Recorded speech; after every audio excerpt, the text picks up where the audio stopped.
रोशन रास्ता नया एक खुल जाएगा, बह जाएगा तिनका तिनका कल का सिलसिला, चलो मिल जाएगा और एक हसीन काफिला।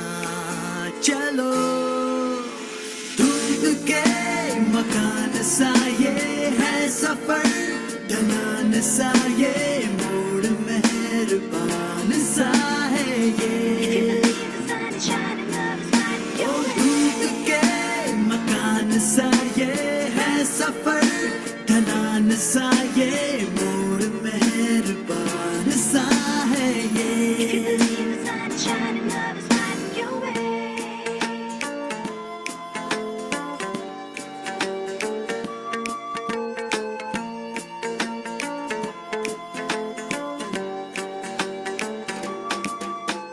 छत टपकती है कभी एहसास की, याद आती है पुरानी प्यास की, पर नए नए बादल बरस कर झूमते हैं, बूंद की लड़ियों से माथा चूमते हैं। भीगने की ये घड़ी है, एक नई रुत संग खड़ी है, बात छोटी पर बड़ी है। धूप के मकान सा ये है सफर, ढलान सा ये मोड़ मेहरबान सा है। धूप के मकान सा ये है सफर, ढलान सा ये मोड़ मेहरबान सा है।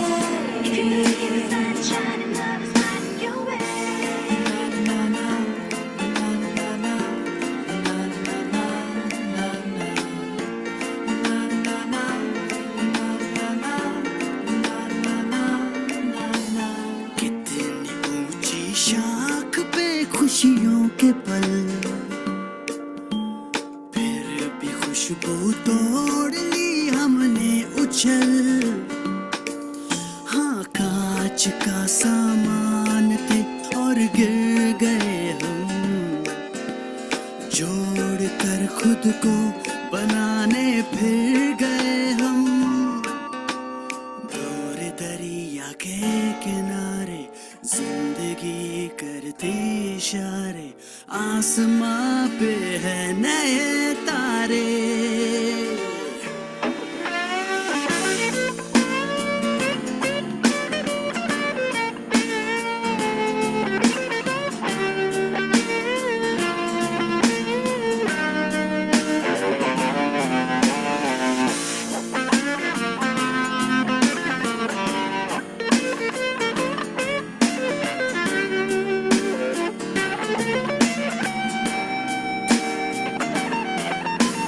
धूप के मकान सा ये है सफर, ढलान सा ये मोड़ मेहरबान सा है ये। धूप के मकान सा ये है सफर, ढलान सा ये मोड़ मेहरबान सा है ये।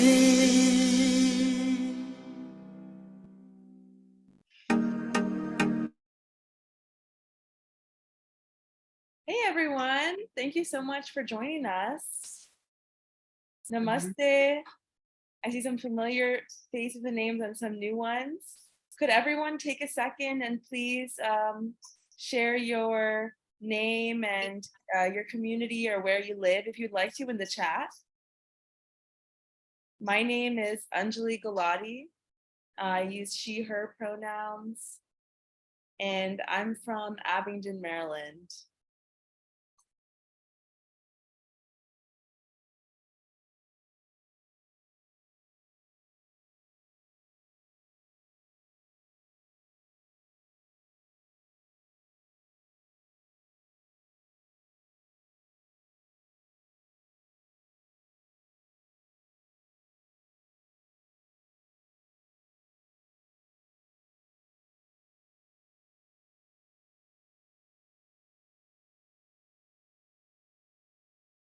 Thank you. It's nice to see you all and be here tonight. So I am the new Hindu, Jain, and Sikh organizer for Interfaith Power and Light, DMV. And we recently started this group for these communities to come together in Green Dharma DMV. We just started a Facebook group a few weeks back. So if anyone's interested in joining us for more future events, as well as sharing resources in the community, please join our Facebook group, Green Dharma DMV. This is actually our inaugural community engagement event to kick off our organizing. And tonight we're going to be diving into home solar. So thank you so much for everyone making time this evening to be here to learn how homeowners can help the planet by going solar. So tonight we're joined by Neha Misra, a first-generation immigrant and an award-winning climate justice advocate whose co-housing community on the border of Maryland and DC is powered by the sun, as well as Sukrit Mishra from Solar United Neighbors, who's going to present to us tonight on the benefits of going solar and how to do so. And for everyone who was able to share this with your network, I'd really like to thank all the communities that spread the word about tonight's workshop so we can expand our network and find out about more together. And if you didn't already, please share where you're joining us from this evening if you would like in the chat. So this summer is an ideal time for those of you who own homes in this region to come together and go solar at home. Not only should we feel called to preserve a livable climate by shifting in every way we can to cleaner power, but now clean energy is on sale thanks to the Inflation Reduction Act. So most of our time this evening will be spent learning how to actually go solar, as we'll be getting some practical guidance on how the solar purchasing groups work from Sukrit Mishra of Solar United Neighbors. Throughout the evening, you are welcome to share questions in the chat while our guests are speaking, which we'll either answer live or at the end of the presentation during our Q&A session. And if anyone prefers to speak or ask questions in Hindi, we're more than happy to answer those in Hindi as well as translate those for the rest of the chat. And we'll conclude the night by taking a few moments to actually start the process of going solar by signing up for these purchasing groups and seeing if our homes are a good fit for solar panels. And before we begin, I would like to open with a brief land acknowledgement. We acknowledge that this land is a traditional territory of the Nacotchtank and Piscataway peoples. Their presence is imbued in the lands and water surrounding us. May we nurture our relationship with our Indigenous neighbors and the shared responsibilities to their homelands where we all reside today. Thank you. So as I said, we're convening here with Green Dharma DMV to understand where solar panels might tie in to the spiritual work that we're trying to do also. Humans have a dharmic duty to preserve the life on Earth for all beings, as we're all interconnected and rely on actions from each other for all life on Earth to flourish. Human-induced climate change and its impact on all of creation is now undeniable. It's our obligation to take action to undo it. One step is decreasing our reliance on fossil fuels through the use of solar. Despite its long-term financial benefits, not everyone has the means to make this change and take advantage of possible. So for the good in everyone and the planet, we want to note that the Inflation Reduction Act has made solar more accessible. As we said, clean energy is on sale. And there are a lot of ways to be dharmic towards the environment, not just solar panels, such as using public transportation, reducing waste, and planting trees. I hope everyone here can go solar. But if it's not the right fit, right time, or you want to look for more opportunities, I just am going to drop my email in the chat to please connect with me directly, as well as if you have questions about greening your mandir or any other greening initiatives that your community might be interested in any way that IPL can assist, please feel free to email me directly. And so before we get into the details of going solar through the purchasing groups, I think it helps to envision the outcome, what this can look like at your home, the day when you get to dedicate your panels and start powering your home from the sun. So like I said, tonight, we're lucky to be joined by eco-folk artist, poet, and award-winning climate justice advocate, Neha Misra.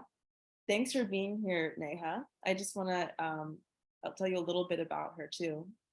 Neha serves as the inaugural global ambassador of the nonprofit Remote Energy, whose solar workforce development programs are making the solar PV movement more accessible for communities of color, especially women.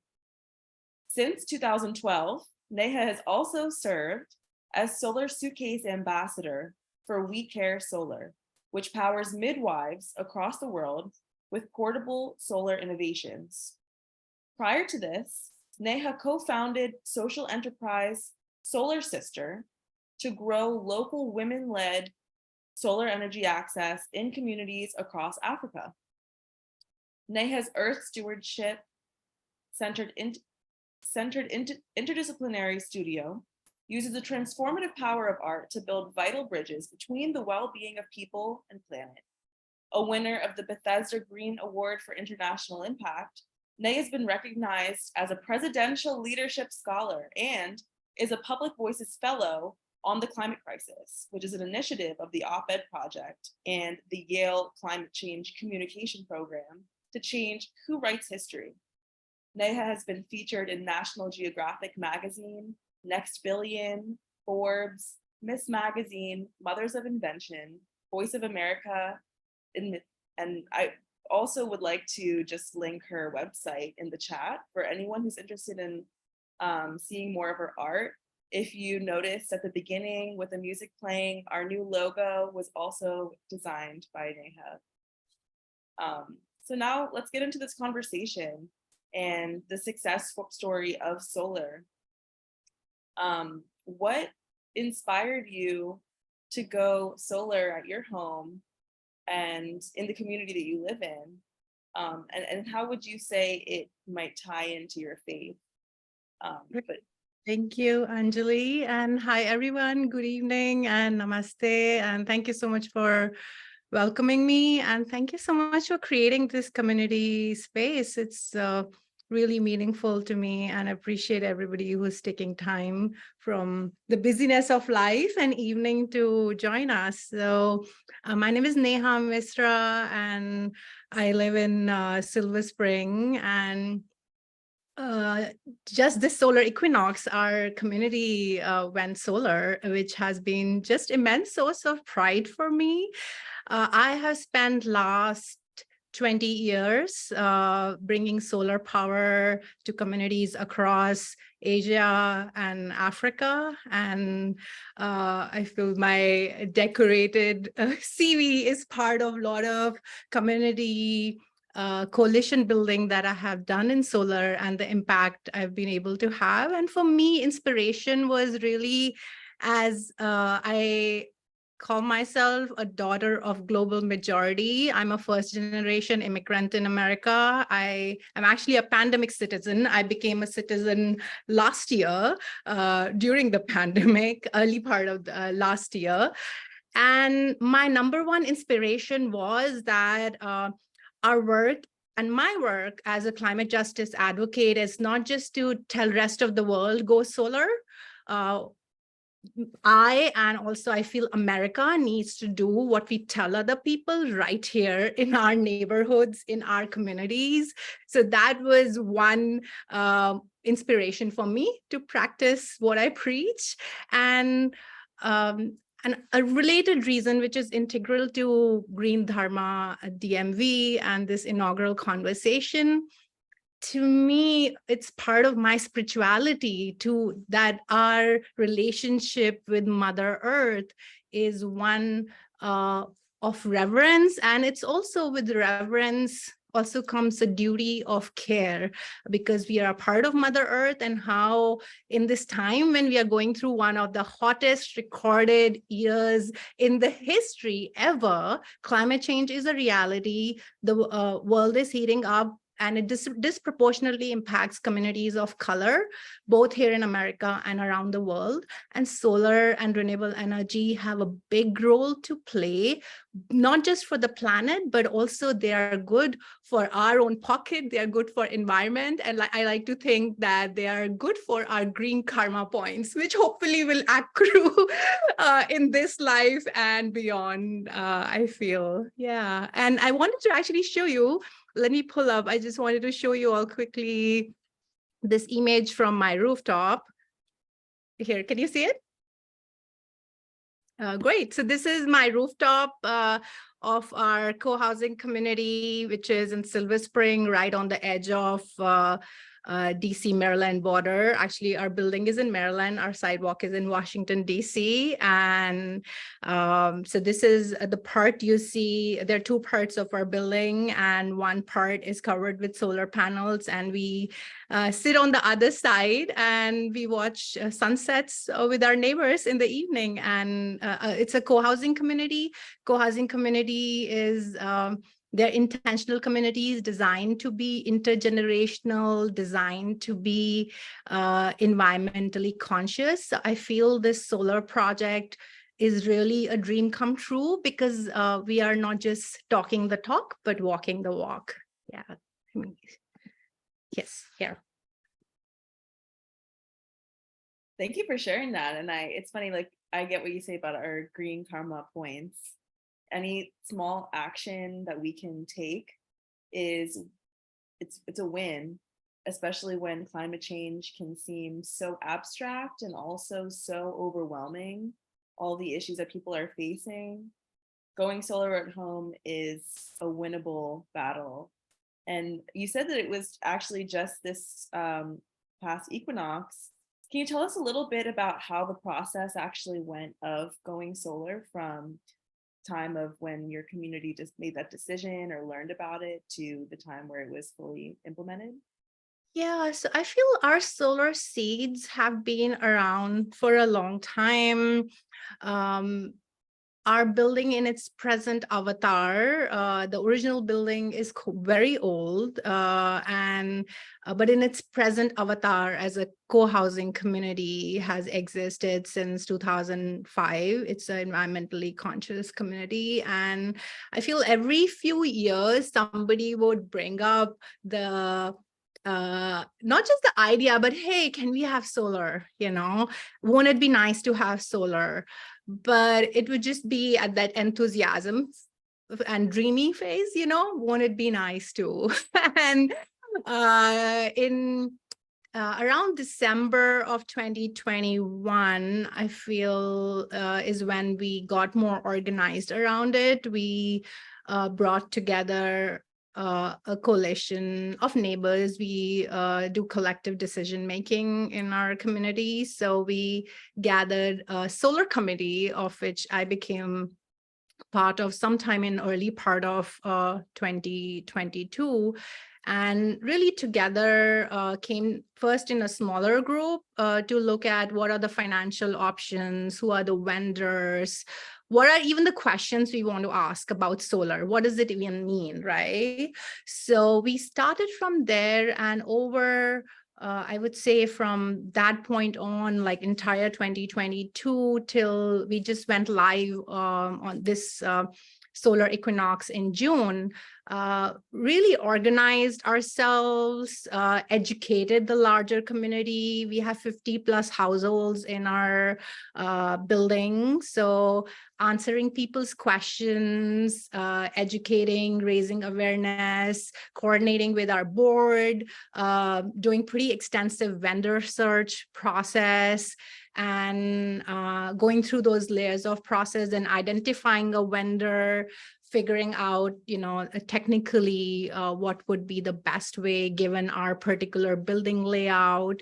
And so I feel it involved different aspects of not just technology, definitely a lot of intricate parts of solar technology, but also communication and outreach and engagement in our community, which even with it already being very environmentally conscious, people have questions. I feel anytime a technology is new, you are not familiar with it, there's a learning curve. I feel we are still on a learning curve because the installation is still new. Yeah.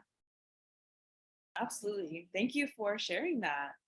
It is interesting how quickly evolving our landscape is, that it encourages solar panels, where even though it was like people were kind of knowing about it for a long time, well, relatively, it's become so much more popular and accessible. And when I visited your building, I remember commenting on the LEED certification, which is so common in DC, as well as, the Silver Spring area, and even other places in Maryland, like where I live. Sorry, I'm going to let Joelle in, our director is joining us, where other cities don't encourage like the LEED, and there's not as much awareness about that. Now, because your community went solar, that's more than 50 families that are actually impacted by that, just from the awareness of knowing the difference that it makes for their community. Absolutely. And may I jump in and also say, Anjali, because I see Joelle just joined. Joelle, who is the director of Interfaith Power and Light, with whom Anjali is doing this really important work, and Maddie is also here. So Joelle was really instrumental in, I feel, this iteration of making our solar dreams come true. So thank you, Joelle, for joining us, and just so many ways that you are bringing solar to our own community, but also to so many other communities. Yes, welcome, Joelle. Without her, we would not have, Neha and I would not have met each other, and this organizing would not be possible. And it's nice to hear the connection back to the solar panels at your home. And like you were saying, your art and your lifestyle, it's all a part of your spirituality. It all kind of ties back together with caring for the environment, knowing that we're interconnected, knowing that we can take these actionable steps. Is there anything else you wanted to share about how you feel about harnessing the sun's rays to power your home? Well, I would just say that, for me, there are two aspects which are really important. One, I am a brown immigrant woman, first generation. I'm also a brown climate leader. Even in, I find, even very progressive climate and environmental spaces, there is this othering that let's go and save the environment as if we are different from the nature. And I feel, for me, in my spirituality, the way I grew up in Delhi in India, and the way I feel my mom, my grandmother, they never called themselves environmentalists, but they are the first environmentalist I ever knew, because the care for environment is just part of the very fabric of life. So for me, it is this going from othering that we are saving environment, which is out there, to this spiritual ecology of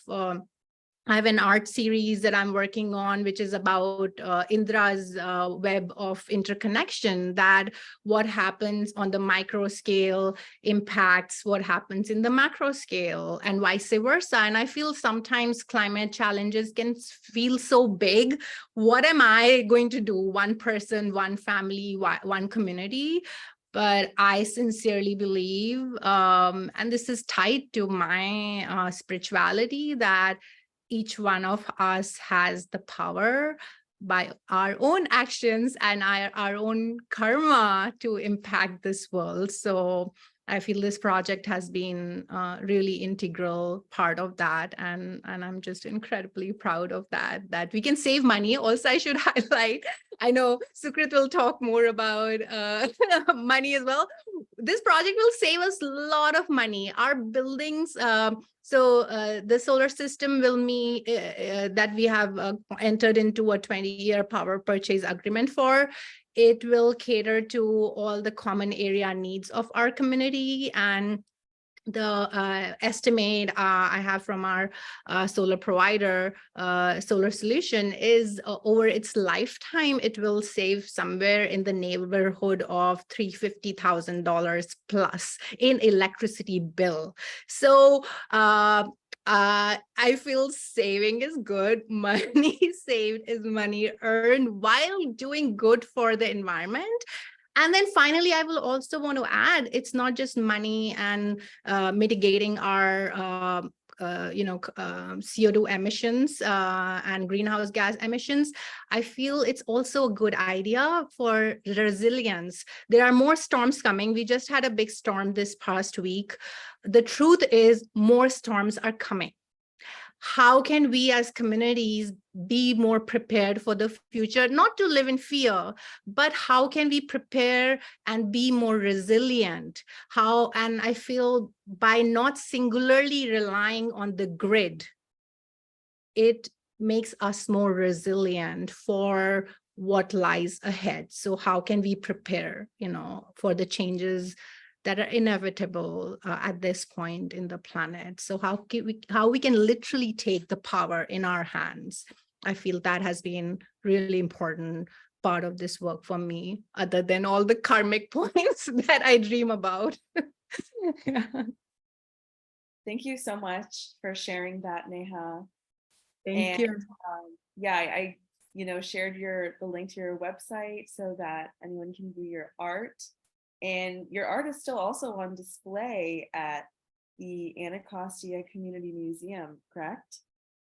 Not visual art. I shared a poem there. I can share it with you. Oh, okay. I highly recommend, if people have an interest, Anacostia Smithsonian Museum has right now an exhibition on, it's called To Live and Breathe, Women and Environmental Justice in the Washington, D.C. area. It is extremely inspiring, whether I feel we are all part of the environmental movement because we live. So I highly recommend, no matter what field or background you come from, it is a really, really excellent exhibition. So I shared some poetry at the opening show for that exhibition. Yeah. Thank you. Just drop that in the chat if anyone wants to check it out. Great. So it is now my pleasure to introduce Sukrit Mishra from Solar United Neighbors, who is going to tell us about Sun's residential solar purchasing groups called Capital Area Solar Switch and how we can sign up for one today. Sukrit is the DC Program Director at Solar United Neighbors, where he combines his passion for community development and organizing to empower communities to go solar. We're so grateful that he can join us tonight. And again, you're welcome to share questions in the chat while Sukrit is presenting, which we'll either answer live or after the presentation. And as mentioned, if anyone would like to ask questions in Hindi, we'll be sure to answer them in Hindi and translate them for the rest of the group. And following the presentation, we'll take a few minutes this evening to sign up for these solar co-ops together, after which we'll stay on the line for a few minutes for anyone who has additional questions. All right. All right. Cool. Thank you so much, Anjali. A lot to digest over there. I mean, I always look forward to these presentations, and I mean, I'm supposed to educate people here about solar, but I walk away learning something about this stuff. So, I think you said something about Solar Solution, installing that system. They're actually running our program here in DC this year. And you said something about Lead Green Associate. I'm actually taking that exam next week, so small world. But yeah, good evening, everyone. Namaste. And my name is Sukrit Mishra. I work with Solar United Neighbors.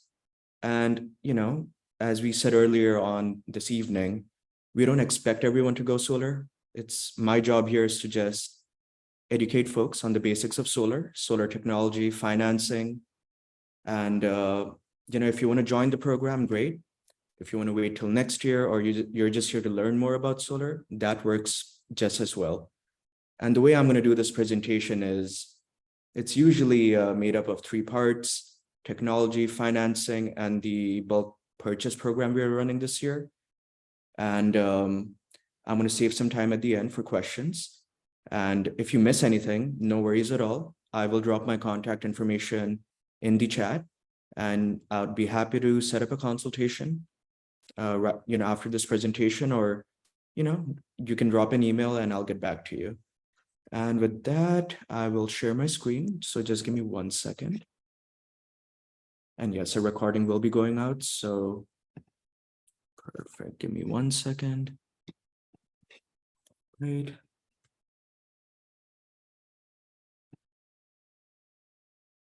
Can everyone see this okay, or I just need a verbal confirmation? Yeah, I can see it. Perfect. And is it okay if I minimize this, or do people still want to see this? I guess I can keep this running over here. Give me 1 second. All right. Okay, so let's get started. As I said, I'm from Solar United Neighbors, and getting into this slide. Wait, let me see if I can move this over here. Actually, you know what? I'll just minimize this because I do have some content over here. I don't want folks missing out on that. And yeah, hello again. I am Sukrit Mishra. I'm the DC Program Director at Solar United Neighbors, and I work with our team in the DMV in DC, Maryland, and Virginia. And, on a usual day, we run our solar co-ops or bulk purchase campaigns. We answer questions outside the programs. We run advocacy initiatives in DC and other regions. That is what we do at Solar United Neighbors. And as a part of our job, we also fight back against the utility and focus on legislative issues. And yeah, that's my job in the nutshell, and some of the work we do at Solar United Neighbors. And we are a 501c3 vendor neutral nonprofit. What that basically means is we maintain a neutral stance when it comes to any questions about solar. When folks reach out about, recommendations about installers or financiers, and they ask us, what recommendations do we have? What would we prefer? That's where we try to take a backseat and try to maintain a neutral stance, because we try to help educate people, but we do not take any sides in this fight. In terms of our national impact, ever since we got started in DC, we're now a national organization. Over the past decade or so, we have helped more than 8,000 families go solar. That translates to around 70 megawatts of solar installed on residential systems. That's almost 1 million tons of CO2 emissions that have been saved through these solar installations. So you don't have to be an engineer to understand this. It's been a monumental impact.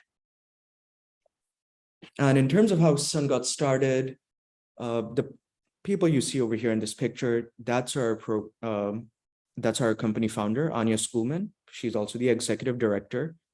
On the left, that's her son, Walter, and his friend Diego here on the right.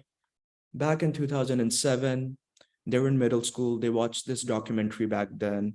I'm sure people have heard of it. It's called The Inconvenient Truth, which was to do with global warming. And they got inspired. They came back home and they said, Mom, we want to make a difference. We want to do something about this. And Anya did her research on solar technology. How big was residential solar in DC? And, pretty quickly in her research, she realized how complicated the process was, how pricey residential solar was, and how many barriers there were. And that's when she decided to start her very first co-op or a bulk purchase. And when I say bulk purchase, it basically means bulking people up into a group, on average around 50 people. We get a group discount and helping them go solar together. And she lives in Mount Pleasant, which is up in DC in the northern segments. And that's when we ran our first co-op, help people go solar. We started to do more of these co-ops. We expanded our operations to Maryland, then to Virginia. And as of this year, we are based in 12 states across the United States. We just opened up our field staff or our business in Puerto Rico last year because it does fall in the hurricane zone. And yeah, we continue to expand across the United States. And like I said, members are based all across the country. We have run almost 400 co-ops from just one co-op 15 years ago. And that's more than 8,000 people who have gone solar. And in a nutshell, 3 parts. The first part of our mission is helping people go solar. Whether that's in our co-ops or on your own, doesn't matter. As long as people go solar, our job is done. Number 2, educating people. If people are not in a financial position or they do not have enough knowledge to go solar this year, that's fine. Our job is to educate people out in the public, provide them with the resources to, keep them informed and give them the options they need to go solar in the future. Number 3, fighting for their energy rights. You would be surprised, even people who have gone solar, their barriers or there are still struggles. They still get pushback from their utilities. There's still obstacles. That's where we step in, depending on our capacity, and try to represent them in front of their local PSC, or just, legislate on their behalf, preserving their rights. And what will be covered today, like I said, 3 segments. The first one is solar technology. The second part, it has to do with solar financing, initiatives, financial rebates and other offers in your region. And the third segment is our solar co-op, or the solar switch program that we're running this year, and how people can join that. And you can drop your questions in the chat. I can't see you right now, but that's okay. I will answer your questions after the presentation. And yeah, I'm happy to stay on and cover as much information as possible after this is done. And with that, let's get started on the first segment, which is solar technology. So in a nutshell, solar PV cells, they're also known as panels or modules or photovoltaic cells. Lots of names for them. How they basically work is they're capturing that sunlight from the sun and converting it into a usable form of electricity for your house. That's all you need to know. Any of the stuff that has to do with engineering, your installer will walk you through that process. That's what solar panels are in a nutshell. The system example you see here, these are former co-op members. This is a ground-mounted system, so it wasn't on a rooftop. It was installed on the ground. It does the same job, which is basically producing solar power. The individual modules or panels, this is what they look like. What you see on the left is these panels are not just made up of one material. There are a lot of layers. You do not have to know this. I'm just showing this, just to show you how sophisticated this technology is. What you do need to know is this picture on the right. When you go for a walk around your neighborhood, you hardly just see one panel. Like, for example, the picture we saw earlier on the co-housing, it was not just one panel. It's actually a system of a lot of panels. They're usually called a solar array, which is a collection of one or more panels. This is an example of a ground-mounted system. It's the same thing on a rooftop. Installers usually refer to it as a solar array, and this is what it looks like. And this is what you need to know. Second thing is racking. When it comes to these systems, they don't just go directly on your roof. There's usually a medium or some kind of a component in between the panels and the roof, and that medium is called a racking system. Installers use a racking system just to make sure that your roof stays intact. There is no damage caused to it. And it's also to ensure that the panels themselves are not affected. So it's basically something that the panels are mounted on. The example you see here, it's from a previous co-op. This is a slanted roof.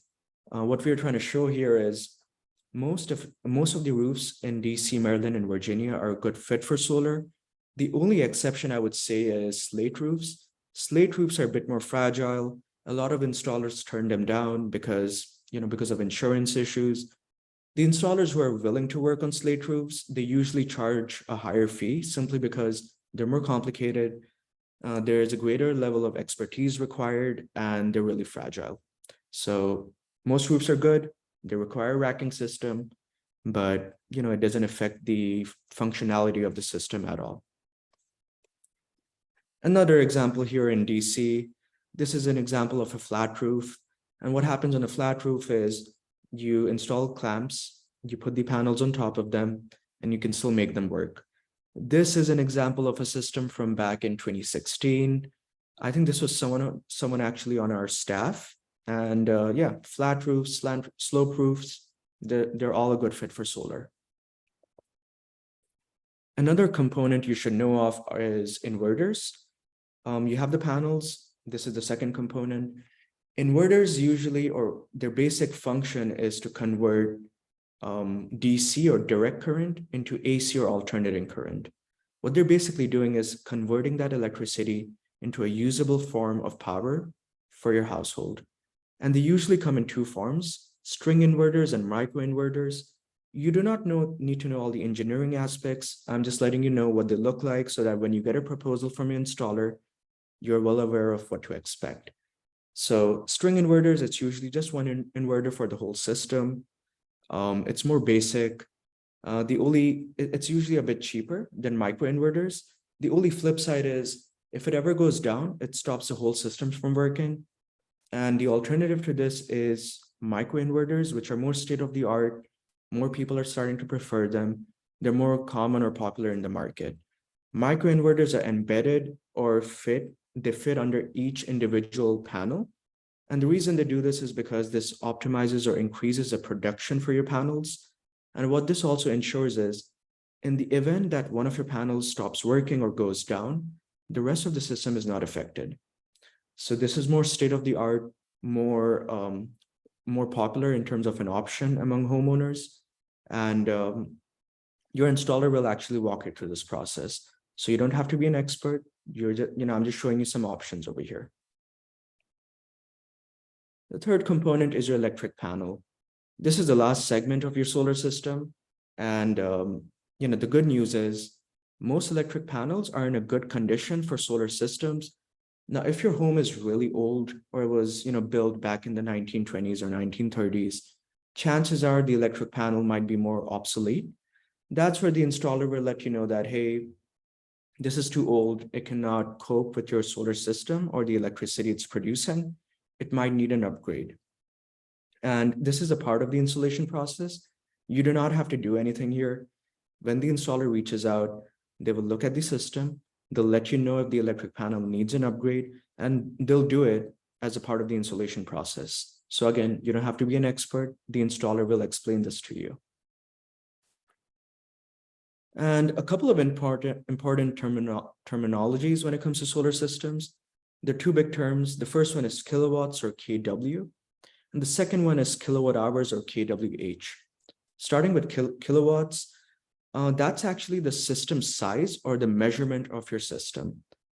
This is usually fixed. It cannot be changed once a system is installed. And as an example, what you see here, this is a solar array. Like I said before, one panel is just a panel. More than one panel, that's where you call it a solar array. What you see here is an array of 12 panels. Each of these panels are 350 watts multiplied by 12. That's a solar array of 4.2 kilowatts or 4,200 watts. That's your system size or system measurement that's fixed. The second term is kilowatt hours. This is what you see on your monthly utility bills from your utility provider. So for example, I live in DC. My utility provider is Pepco. Up in Maryland, you could be with, Washington Gas or some other utility provider. And they charge you every month in terms of the kilowatt hours that you consume from the grid. This is not fixed. Depending on the time of the year, in the summers when it's warmer, you're consuming more electricity, you're consuming more kilowatt hours, so you're going to be charged a high electricity bill. And what we're trying to show you here is kilowatts, that's fixed, kilowatt hours, that varies from one month to the other, depending on your usage. A lot of the times when we do consultations in our programs, people ask us, what's a good system size in terms of our installation? What should we be installing? It just depends. It depends on your utility bills, on your budget, on your goals, on the state of your roof, the amount of shading it has.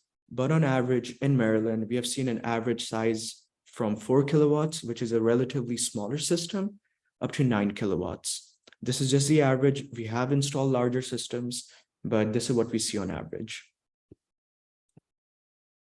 And so this is what it looks like on a diagram.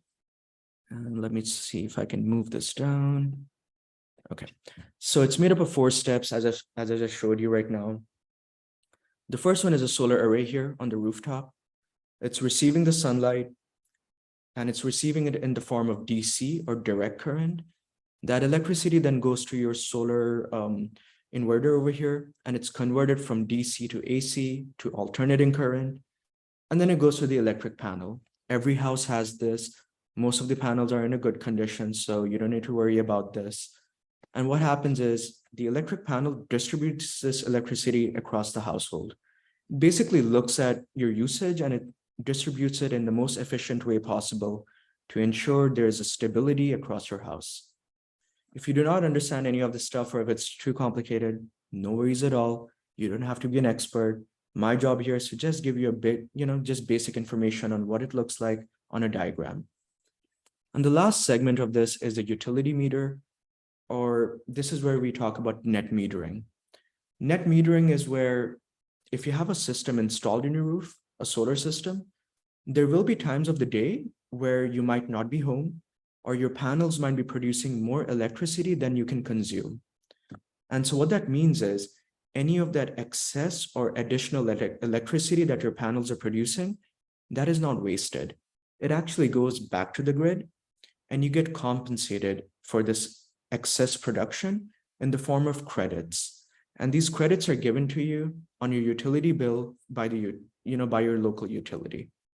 And so what happens is after sunset or in the winter months when your panels are not as productive, any of that excess electricity that you produced in the summer, you're actually going to get that back in the form of excess credits. And this reduces your electricity bills even when your solar panels are not as productive.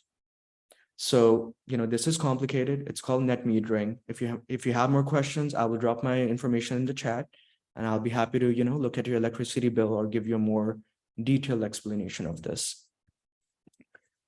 And yeah, this is what it looks like on a diagram. That excess generation, if you look at step 5, that goes back to the grid.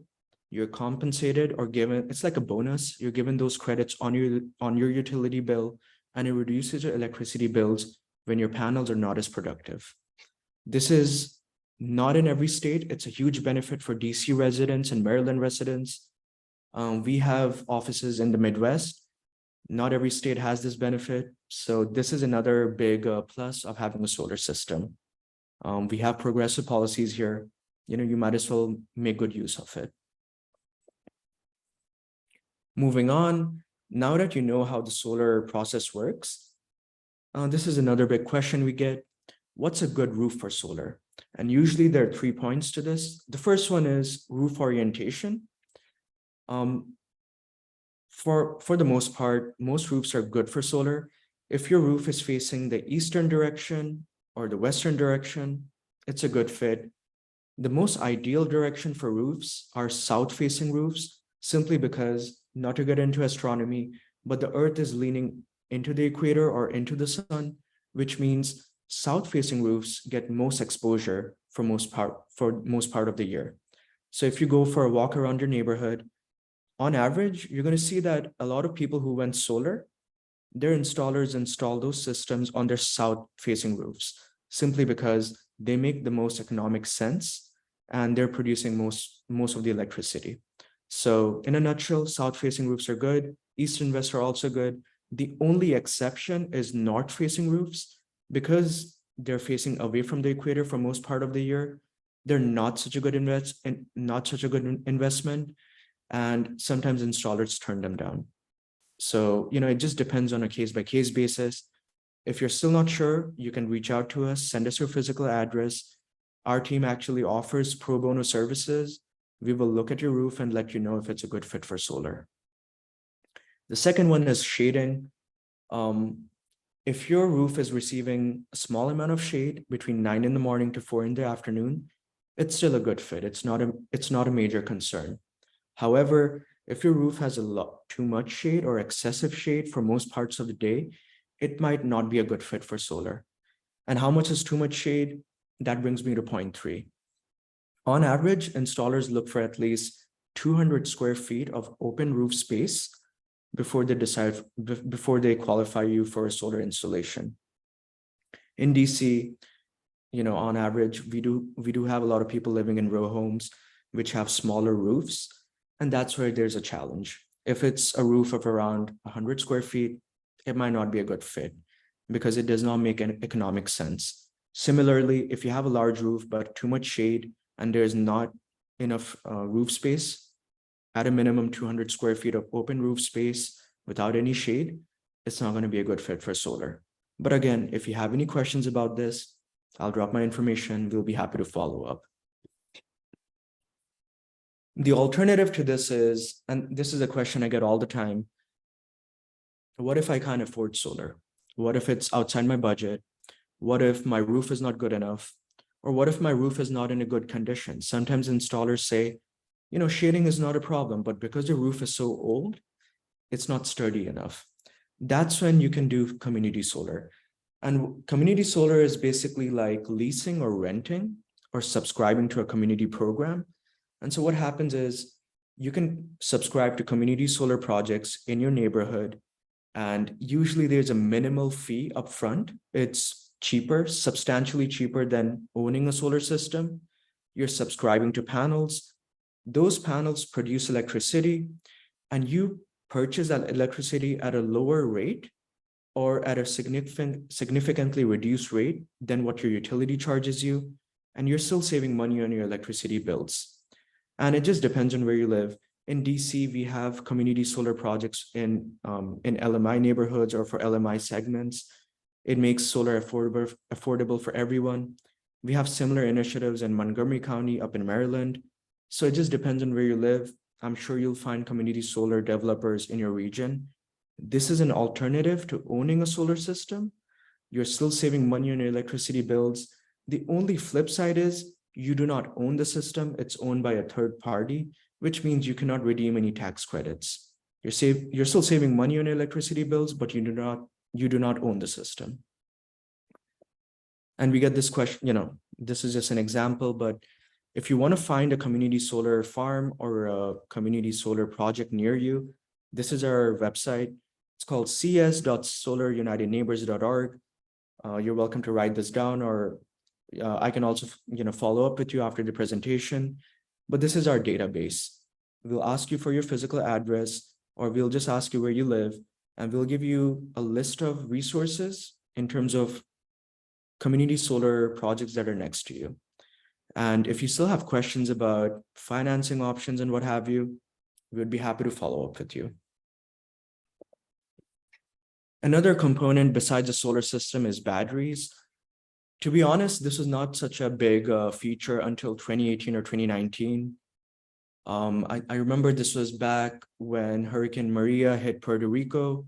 That's also when Texas was hit by a couple of freak storms and the grid went down. That's when we realized, we do have field staff in Puerto Rico. We do have field staff in Texas. A lot of people reached out about battery backups. And battery backups are a nice addition because in the event that the grid goes down, that's when, the solar system also goes down. It's a safety mechanism. So even if you have a solar system installed, because of excess electricity that goes back to the grid, as a safety mechanism, that solar system is also shut down.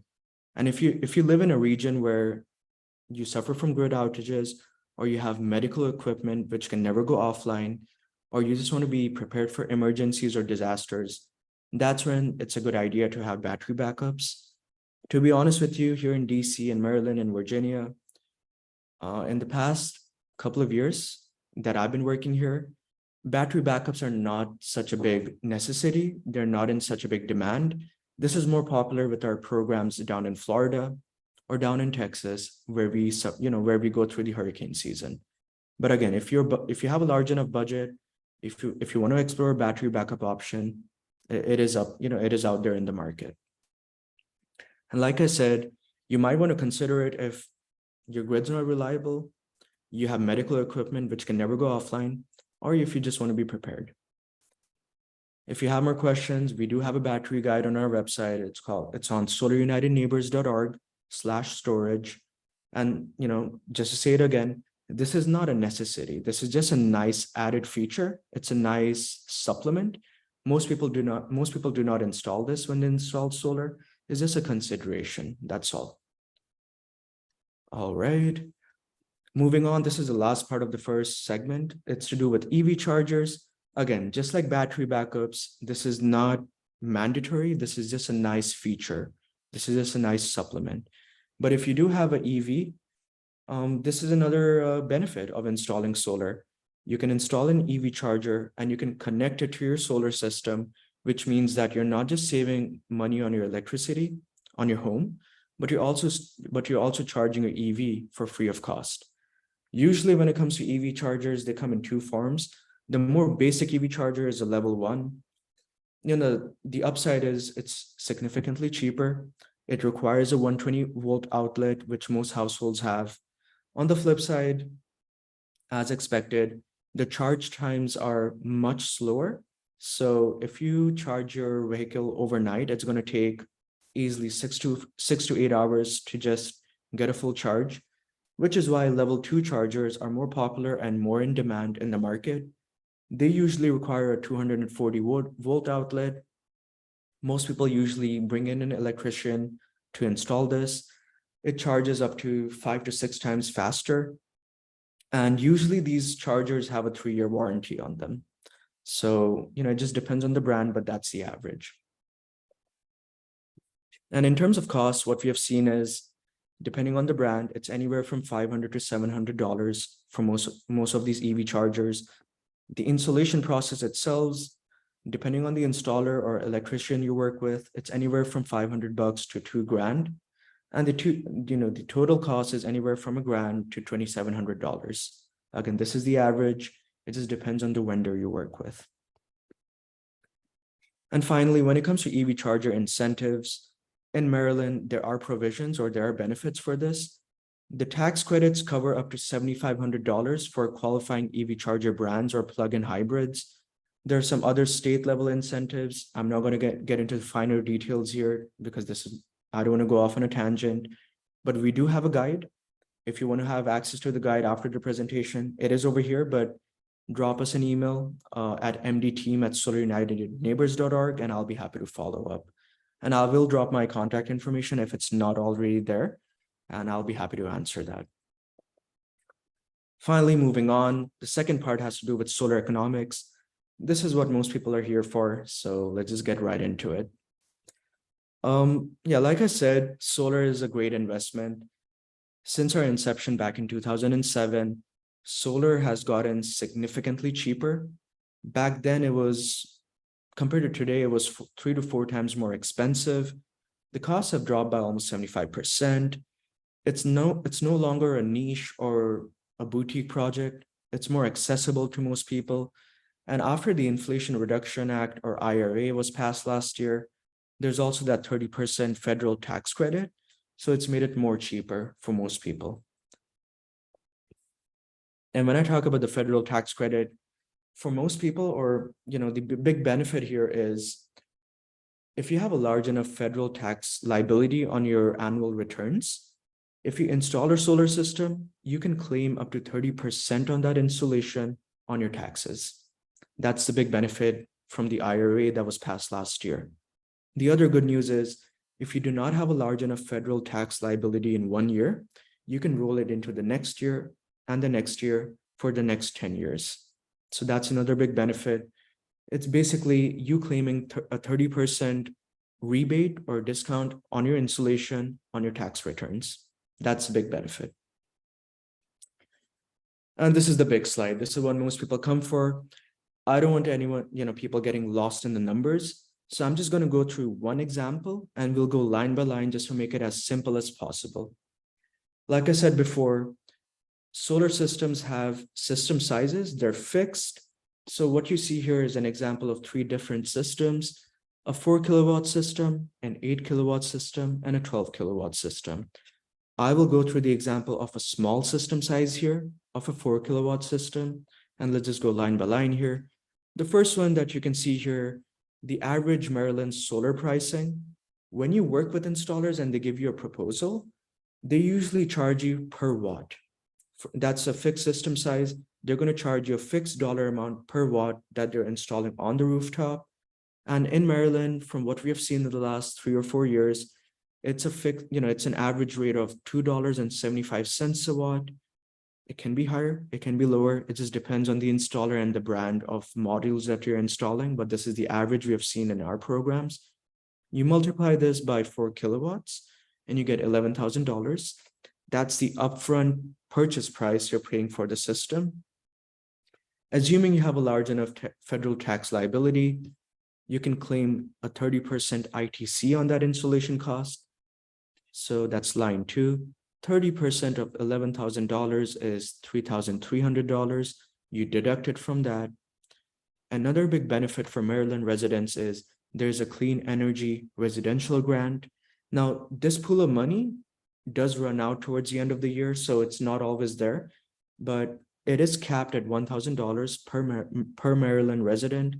This is also something that can be deducted from the total amount. And the last one is SRECs. And this is going to be a bit complicated, but I'll try to keep it as basic as possible. SRECs are also known as solar renewable energy credits. It's a production incentive. And this is mandated by the Maryland government. This is basically a reward that they give to solar owners for clean energy that you produce. And this is the clean energy that you produce to offset CO2 emissions or any other greenhouse gas emissions. The way the market works is for every 1,000 kilowatt hours or 1 megawatt hour that your solar system produces, you get a reward of 1 virtual credit or 1 SREC. And then you can work with SREC brokers. You can sign a contract with them, and you can secure a fixed rate. You can secure a more aggressive rate. It just depends on how much risk you want to take. The example I'm using over here is from Sol Systems. They're one of the SREC brokers in the region. They're offering a price of $205 per kilowatt. And for a 4 kilowatt system, you multiply that by 4. That's how much you can make out of SRECs for a 4 kilowatt system. This is a really conservative number, mind you. Most people make more money than this on SRECs. We just try to, keep our numbers a bit more conservative. We don't want to overpromise, but that's another deduction you can take from your installation price. So all in all, you are paying $11,000, the tax credits, the clean energy grant, the SRECs. Once you deduct all this, your net cost is $5,900, somewhere around that. This is where your savings kick in. The big benefit of solar systems is once the installation is done, they just sit there and they're doing the bulk of the job for you for the next 25 years. Solar panels have a life expectancy of, on average, between 25 to 30 years. They're producing up to 85% of their peak production by the end of their lifetime. You can run them longer than that, but on average, they run from 25 to 30 years. And what happens is, once you install that system, you're not paying your electricity bills anymore. So on average, for a 4 kilowatt system, the first year, you're saving an average of $750 on your electricity bill. Over 10 years, that goes up to $8,100. Over 25 years, that goes up to $22,000.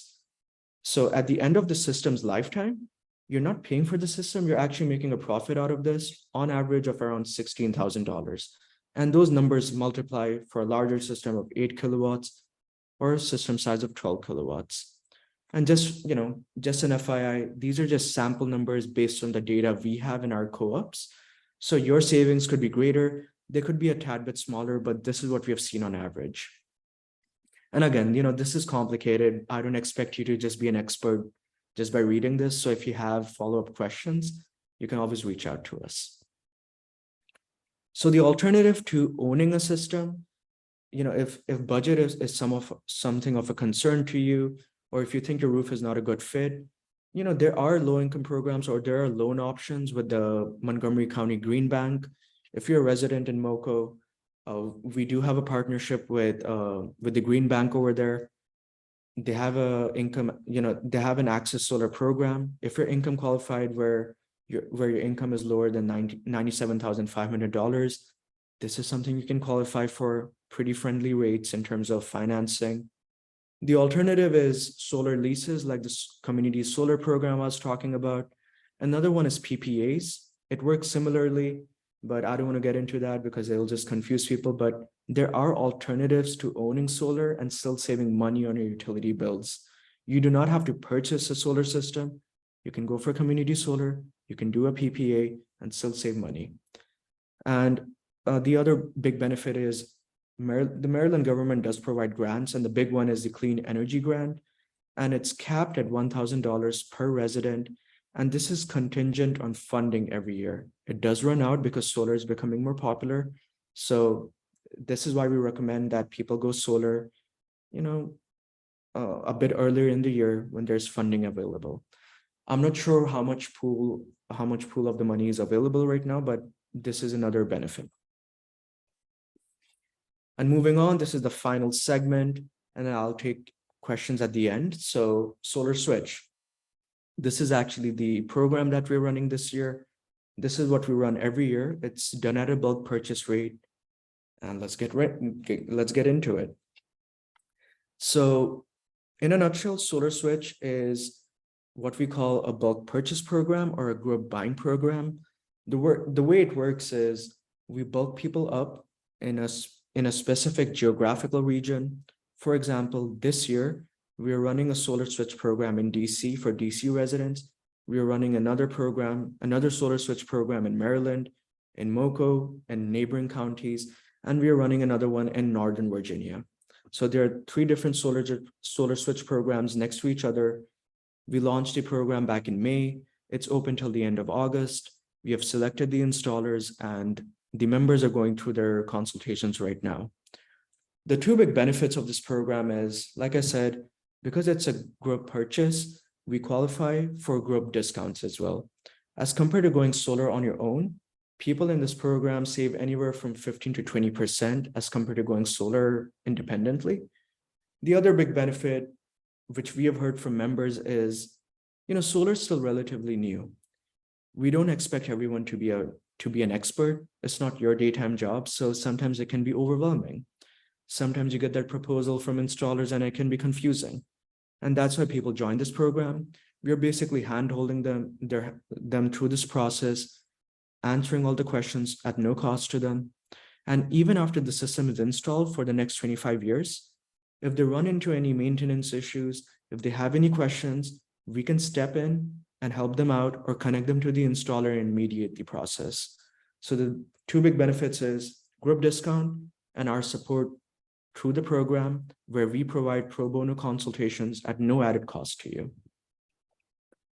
And this is the timeline of the program. The program was launched back on May 15th. It is live now. We are accepting applications till the end of August. Here in Maryland, I know we have selected Lumina and SCW. Those are the 2 installers. Depending on where you live, you'll be assigned to one of the installers. And there is a sign-up link, but I will defer to Joel and Maddie to share the link now. I think that covers the presentation. Thank you so much again. This is my contact info. This is the big one, mdteam@solarunitedneighbors.org. I know this is really dense, so if you have any questions about financing, about technology, anything to do with solar, reach out to me on this email. I get back to most questions within a 24 to 48-hour window, and I'll be happy to help. And with that said, I'll stop sharing my screen, and thank you so much. And all right, deferring it back to you, Anjali. Thank you so much for your presentation, Sukrit. We really appreciate it. At this time, are there any questions from anyone? You can drop in the chat, or you can take yourself off mute. If not, definitely, if it comes to mind, put it in the chat. Or does someone want to unmute, or any questions? No? Okay. Yes? No? Rajesh? Any questions? Are you unmuting? Hi. Yes, hi. Thank you, Anjali, and thank you, Sukrit. I had a question for Sukrit. Like you mentioned about the last resort program. So if you want to have solar in our roof, how do we know more about it? Like, how can we get a group discount, for example, if you want to do that? Sure, yeah, that's a good question. So how this works is, I'm sure Joel and the team will share the sign up link for this program now. Once you join the program, there's no cost to join it or to leave the program. That's a big benefit. What's going to happen is we'll ask you questions like, what's your average utility bill? Or we'll ask you for a copy. We'll ask you for your roof size or what your goals are. Based on that, we can customize your proposal for you and we'll give you that group discount, which has already been secured. Um, I'm not sure if I can disclose the rate, but actually, you know what? I'll just be transparent. But the installer we selected, they're offering an installation price and this for this year at $2.68 a watt. That's the group discount we have this year. You're welcome to explore installers outside the program, but I reckon you'll get a higher price than that. And that's how we equate that. On average, it's a discount of 15 to 20%. So I hope that answered the question. Okay. Does it also include the battery or the battery pack? Or It just does not. So the battery is an adder, and that I think that's an addition of $1.20. But again, the installer will look at your system. They'll ask you how big of a battery you're looking for, and they will give you a proposal based on that. And look, I mean, it just depends on your house and your goals. But if you have follow-up questions to whatever proposal they give to you, just reach out to me and I'll let you know if it's a good proposal or if you can negotiate more or if you can have more questions for your installer. great. Thank you. Of course. Thank you for your questions. In a moment, we're going to pause to take action by getting connected to the solar purchasing group appropriate to your location before reconvening for any remaining questions. This year's Sun purchasing group, the Capital Area Solar Switch, it's open till the end of the month. I want to invite everyone on the line tonight who owns a home in our region that isn't powered by sunshine yet to get connected with the purchasing group, even if you're not sure right now, if you want to do it or if you still have questions. The very first step is that the good folks at Sun will evaluate your home's roof and, like your kid said, the utility bills, etc., and let you know if you have a promising site for solar. So this isn't committing you to anything by signing up. And Joelle actually dropped the links in the chat. So it's depending on where in Maryland you live. This is only to receive a proposal. Ultimately, you'll make your own decisions on your own time and whether to proceed with solar through the purchasing group's offerings. I also want to mention that both in DC and in Montgomery County, there are special programs that can help out low and moderate income homeowners. So please do not assume that you can't afford to participate without looking into it. Just start the process and together we can see what's possible. So there are two programs for going solar at home that are in the chat. The one that we've heard the most about, the Capital Area Solar Switch, that one is available to homeowners in Northern Virginia, DC, and then the three Maryland counties, Montgomery County, Prince George's County, and Frederick. The second link is for homeowners in Baltimore or any of the surrounding counties, such as Harford County, Cecil, with our friends at Civic Works, which is another wonderful organization and partner. So even if you can't put solar panels on your own home, or that if you're currently a renter, anyone who pays an energy bill to BGE, Pepco Maryland, Pepco DC, or Potomac Edison can subscribe to a Neighborhood Sun community solar project nearby and support solar energy through your energy bills. So we'll take a moment, head to those links, and make sure you're double clicking the link that's right for you. We're gonna play some music now. So please go ahead and take the next 5 minutes to get started going solar if you wish. And then we'll reconvene back here for questions after 5 minutes at 8:20.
There's nothing more powerful than you.